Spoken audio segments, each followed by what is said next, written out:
So Cameron and Mase signed an 8-figure deal, $30 million for It Is What It Is podcast. That is great work. That is great work.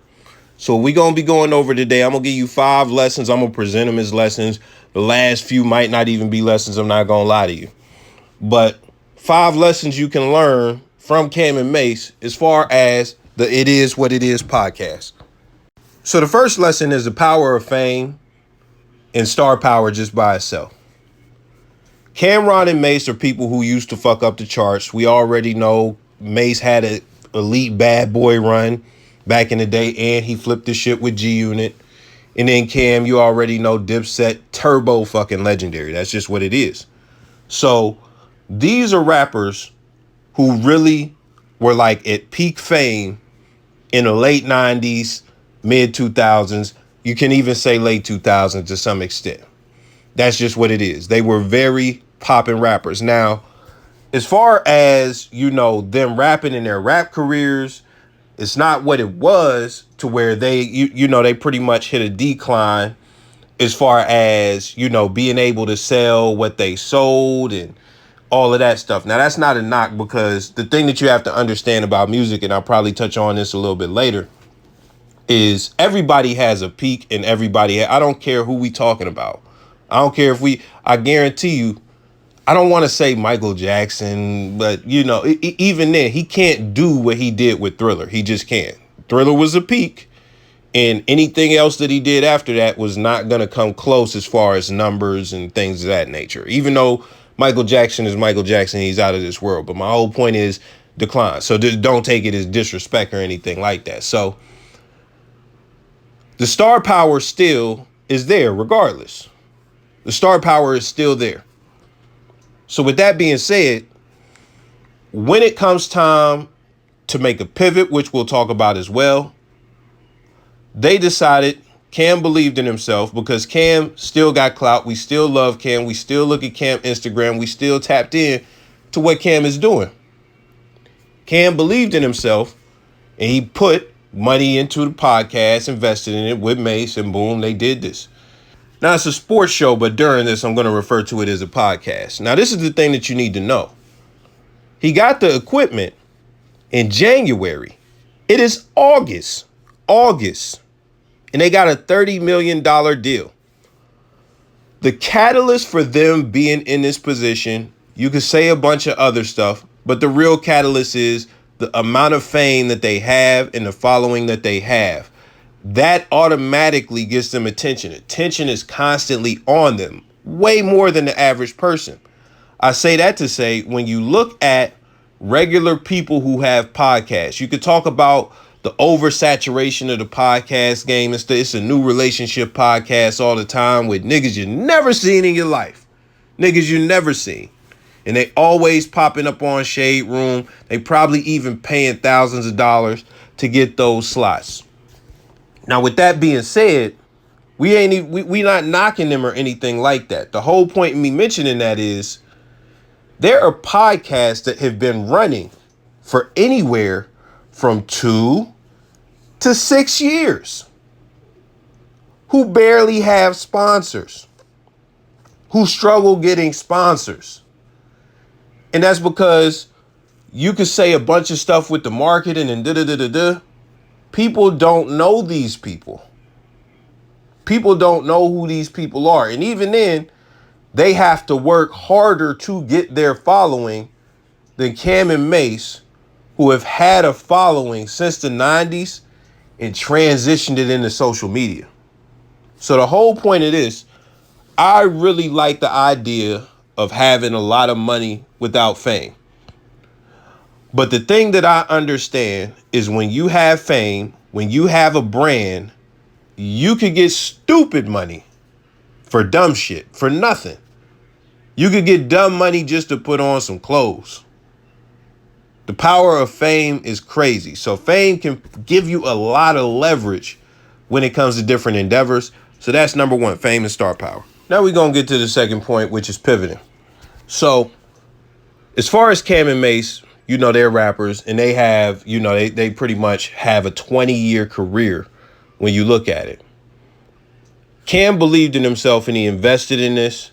He could have dropped another album. He could have rapped some more, but instead he decided to make a pivot. Now, he could have pivoted into movies again because he's already done that with Paid in Full.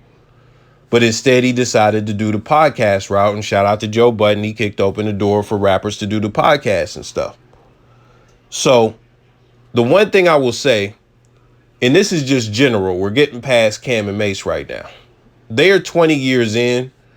Most rappers don't have 20-year careers. When you look at Cam specifically, Cam just had the verses and stuff like that. So that's great. That's great for them. Jim Jones is still dropping albums. He still has some level of relevance, within the culture and stuff like that. That's great. The thing about rap, though, this is the thing about rap. It's the most lucrative, you could say when you're independent or some shit like that, you could probably say that. But when you were at your peak, if you got a good deal and shit like that, you're going to get the most money. When the machine is behind you, pushing you, and you got all of these heavy hits, if you're in a position to make good money while you have that hit in the label and your manager and the A&R, nobody's fucking you, that's when the money is going to be crazy. When you are an independent act and you don't got like that Tory Lanez, like I'm fresh out the motherfucking deal and the machine was just behind me 3 seconds ago shit going on, then it's going to be a little bit harder for you to generate millions, not off of old shit, but off of new things that you're doing, off of new ventures.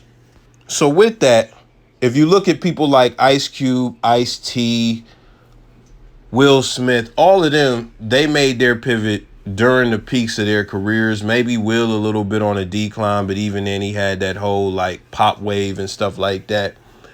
That's just what it is. They made their pivots during their peak. Some people like Joe Budden made the pivot, after the career pretty much had a decline, but still, they made the pivot. They got the bag. That's just what it is. So I say all that to say what you can take away from that is if you were doing something, number one, you need to know what the lifespan of it looks like. You need to know that. And then the second thing is you need to know when it's time to pivot or if a pivot makes sense for you. That's just what it is. Because a pivot, a lot of people pivot. Even when you look at businesses, a lot of businesses may end, but the entrepreneur behind them may make a different business and get into a different lane. That's just what it is. That's growth. So pivot. The third thing is ownership. I don't got to go deep on this. Everybody preaches this. You've been hearing this since motherfucking Pimp C and Master P was telling you to own your masters and shit like that. Cameron and Mase put together $250,000 each. Mase called it pocket change to start this. They bought the equipment. Cam showed in January he got footage of him buying $10,000 worth of equipment in January. $10,000 worth. They invested in themselves. They got it going. They stayed consistent. And guess what? They had the chemistry. They made it entertaining, all that stuff. But the whole point is they invested in themselves. They invested in creating their own platform. It should go without saying. I don't even know how I have to say this. You should invest in your ideas. You should invest in yourself in different ways. You should invest in ventures that you have. That's just what it is, man. You have to believe in yourself. I tell people all the time, man, the belief in yourself can drive you to do great things. And the belief that somebody else has in you, a lot of people don't know the feeling of somebody else fully believing in them. That can really drive you. That can really give you a whole different level of air. But the type of people they are, they believe in themselves 1,000%. And that's how come the investment just made sense. It just is what it is, the podcast. So invest in yourself. Now, the third thing, or fourth at this point, the fourth, is leverage. Leverage. Now, with this, they have two things. They have star power and they have the bag. Now, I don't think that they had to use the bag, but I'm going to give you a third thing as well that they had. Buzz. They had buzz. It's probably even a fourth thing that they had, which is relationships. But I say all of that to say they use all that as leverage to get big guests onto their podcast. Not only did it boost the relevance of their podcast, it actually boosted the stature of them when it came to sports shows. Let me say that again, because I called it a podcast earlier and I understand it's a sports show. We got to really acknowledge it at this moment as a sports show. It boosted their stature as competition when we talk about ESPN, Sports Center, Fox, fucking sports, all of that. It boosted their stature. It made people take them serious. Listen, Cam called it out. Cam called it out where they doing like, pauses and different shit on ESPN now that they wasn't doing before. They doing that like they taking they swagger jacket, as Cam used to call it. They are a force to be reckoned with. They knew, like, these networks could see that this is competition and they knew that they was coming. It is what it is. So with that being said, if you can find any type of leverage you got to help you in your business endeavors, use that. Use that. Because getting these famous, like, it's one thing for Cam and Mase to be sitting down with all the star power that they have with the, moderator in the middle. But it's another thing when you got Stephen A. Smith on the podcast and Paul Pierce, and you getting big guests it's not just one, you're getting big guests every week. So that's the fourth thing. Use your leverage. Now, this is the fifth lesson, and it has very little to do with Cam and Mase. But, hey, this is my channel. I'm still going to do it. Don't trick yourself out of a bag. This is lesson number 5. Don't trick yourself out of a bag for no reason. I'm going to go to Joe Budden, man. If you look at what Joe Budden did with the podcast, Joe wants to run it completely independent. I'm going to go in on this one a little bit. He wants to run it completely independent. Joe had, like, the little whole smear campaign along with, the sexual harassment HR shit going on in his podcast when he was running that network that is no longer a network, if I'm positive, because a lot of the podcasts shut down and stuff like that. And he was leaning on that to be something at some point, but now it's nothing. Now it's nothing. He also lost some sponsorships and things like that. I don't know if he got them back. I don't know. But the one thing I know is Gilly was on him about subscriptions and stuff like that. But I do know he lost the Cash App for a minute. I don't know if he got it back. I know he's running off the Patreon, and he's also got a deal that has nothing to do with the podcast with Patreon. But when you look at Rory and Maul when they was there, it's like, bro, he getting these deals. Matter of fact, I think the Cash App, I can't remember, but I know Cash App was doing the pull-up and stuff like that. Don't have all my facts together. It doesn't matter, because this is the deal. Like, Gilly was making fun of Joe and stuff like that for not having the bread, and he was talking about signing him and stuff like that, blah, blah, blah. I'm sure Joe is getting a bag, but the thing is, I highly doubt Joe is getting anything close to the bag that he was getting as far as those millions that Spotify was giving him. Joe wanted the data. Joe wanted XYZ, blah, blah, blah. You could justify it all in your own head. But this is the deal, and this is how the game works. The game works like this. If you decide to do it independent, you can make a lot of money. You could do XYZ.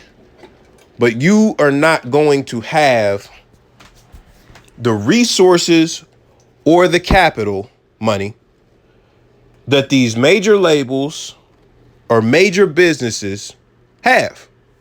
For example, when it comes to the music, we're going back to music. Let's pretend you are a independent from day one artist like Nipsey Hussle. You got to remember how hard Nipsey Hussle had to work to get where he was at. Rest in peace, Nipsey Hussle. No matter how much money you could have the whole boatload, the whole chicken. If you are strictly independent from day one and you've never been in a label's pipeline, a major label's pipeline, you're not going to have access to the resources or capital that they have, like I mentioned. So you're not going to have access to Spotify to get the playlisting that makes major artists. You're not going to have the access to people like iHeart and all of that stuff, the people who you go through to do the payola. You're not going to have the relationship. You're not going to have the connection to get your record pushed and syndicated around the nation and pay somebody in an off type of way to get that shit running. And before I continue, all these cats say it fucking Hot 97 and wherever the payola don't exist. They're lying. They're lying. They're lying. Either they don't know or they're lying. That's just what it is. But continuing, and trust me, I know they're lying. But with that being said, you know, you're not going to be able to match that. When we look at somebody like Spotify, you know, Spotify is just, you know what type of resource they are. They have millions and millions of subscribers. They also have millions and millions of dollars. You don't have to really source for ads too much. They will bring the shit to you because they have those resources. You don't have to kill or eat what you kill. They will bring the motherfucking plate of food to you. They just will. And even then, they will push your shit because they are invested in you and they will make sure that you get the listenership. That's just what it is. They will make sure that you stay relevant when they invest millions in you the way they did. I could keep going with this, but the whole point is,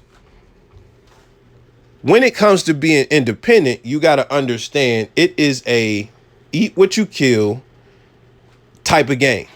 And you could get a lot of money, you could get a lot of bread, but I tell you, brother, it's not many people who could do the Tory Lanez and get like a crazy bag that could match what niggas is getting in the industry while they're independent. There's not a lot of people who could do that. So when we talk about this, the whole thing is supposed to be you get enough leverage to get a good deal, When you get the good deal, you make sure the terms is nothing that's fucking you over and that it's real lucrative for you. And even then, they're still going to get their chicken as far as whoever you sign to. And that's just what it is. You make sure that you go in with enough leverage to get a good deal to where you're going to make way more money than you would make independently. Then after that, you rinse, wash, repeat. And if you're tired of these niggas for whatever reason and you want to go independent after you've been in the pipeline and stuff, you could do that. But you just might take a hit. You got to be ready for the hit you might take. Shit, you could pivot and sign to somebody else. But the thing about Joe is Joe crash out. Joe want to make whole podcast shitting on Spotify. Joe is a bridge burner. And somebody gave me a gem that I'll never forget about Joe. They said that he basically got trauma.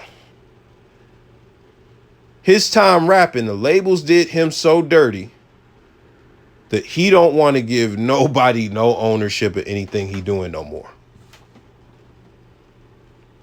They hit him so bad, he don't want to give them ownership of anything he doing no more. So I'm going to wrap this up and bring it back to Cam and Mase. In business, they have something called an exit strategy, which is not exactly what's going on here. But people will create a business, run it up, but they have the intention at some point, whether it's 3 years or 15 years, to get it big enough to sell to somebody who's willing to buy for billions in some cases. Sometimes it's millions, whatever, but a lot of people build the business to sell it. When you are building these types of platforms and stuff like that, your goal, because they're giving deals out here, your goal should be to run it up as much as you can, to get as much leverage as you can so that you can get a good deal. And then when people come and offer, you could get you a good deal that is going to put you way above what you're earning as an independent. And they're going to invest in you. That's just what it is, bro. They're going to invest in you. They're going to give you money. They're going to make sure that they use their resources to make your shit even bigger. That's just what it is. So with all that being said, let me know your thoughts. I'm out.